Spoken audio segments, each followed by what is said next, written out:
Lucky escape. JDF helicopter goes down in Portmore. The pilot lives to tell the tale. Good evening and welcome to Primetime News on air and online at onespotmedia.com. I'm Archibald Gordon. And I'm Doreen Samuels. Also this evening, no bail. Tesha Miller remanded. Trial to start next year.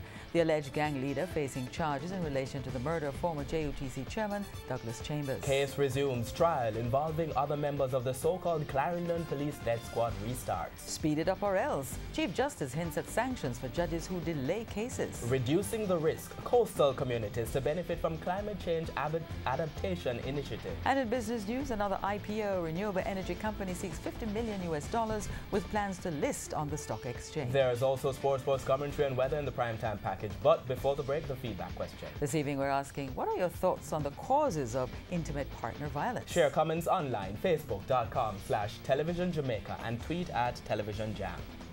Please stay with us. Primetime News returns after this break.